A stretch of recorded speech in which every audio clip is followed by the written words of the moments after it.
कल की ताज़ा खबर में आप सबका स्वागत है।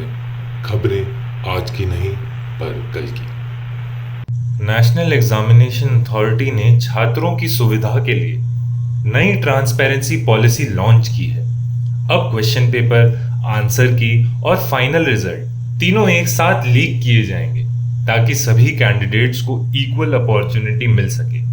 विभाग ने इसे इंडियन एजुकेशन सिस्टम का सबसे फेयर रिफॉर्म बताया है। लगातार पेपर लीक की शिकायतों के बाद सरकार ने नई एग्जाम सिक्योरिटी पॉलिसीज जारी की है। अब क्वेश्चन पेपर परीक्षा के बाद रिलीज किया जाएगा।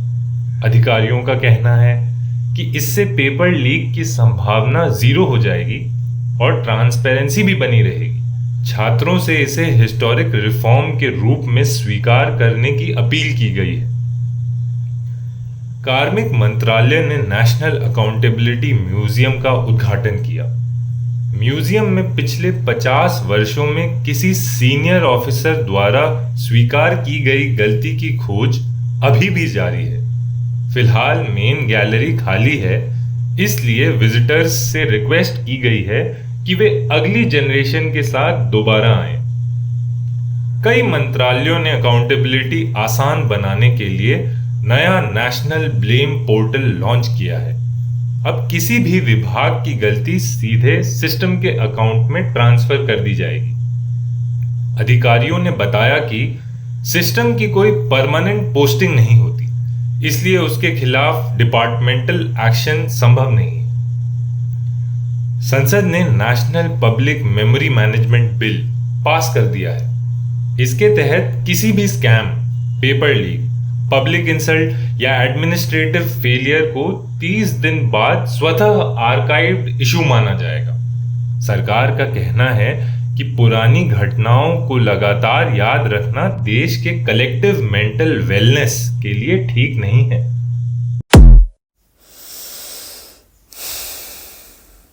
आज की खबरें पढ़कर मुझे अपने पापा की एक बात याद आ गई।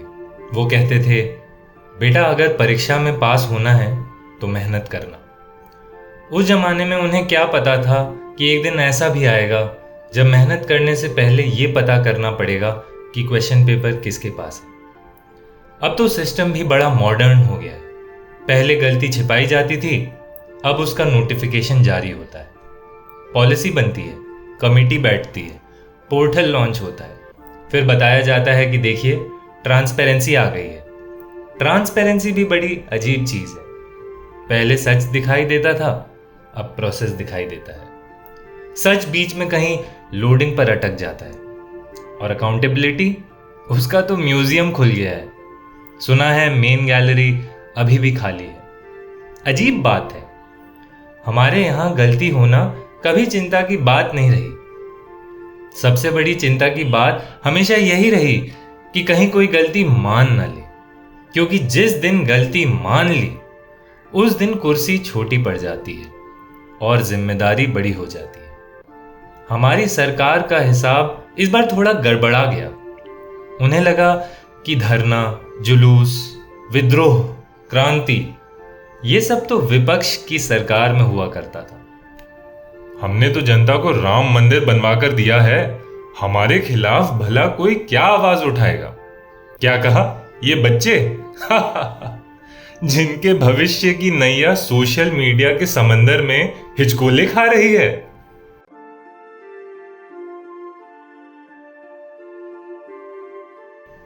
देख लिया, ये है हमारी सरकार, पूर्ण सत्ता के नशे में चूर। शायद उन्हें लगा था कि कुछ दिन शोर होगा, फिर सब अपने अपने कोचिंग, कॉलेज, जॉब और ईएमआई में वापस लौट जाएंगे जैसे पहले होता आया है।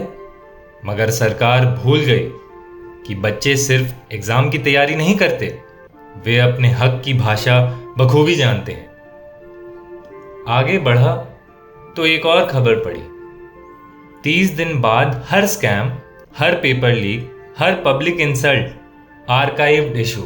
वाह, मतलब अब इंसाफ भी शायद सॉफ्टवेयर अपडेट की तरह मिलेगा। Old version no longer supported.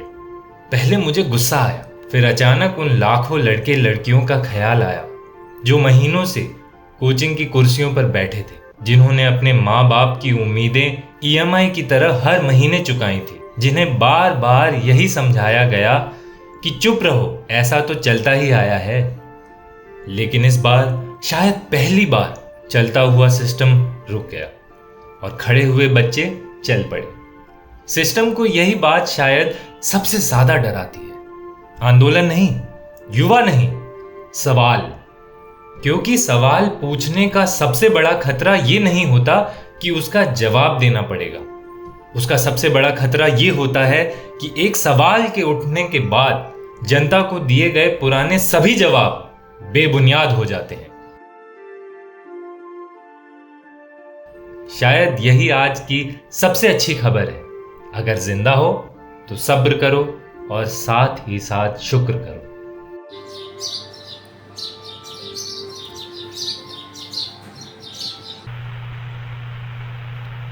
कल की ताज़ा खबर में आज इतना ही। आपसे फिर मुलाकात होगी। तब तक अगर जिंदा हो तो सब्र करो और साथ ही साथ शुक्र करो।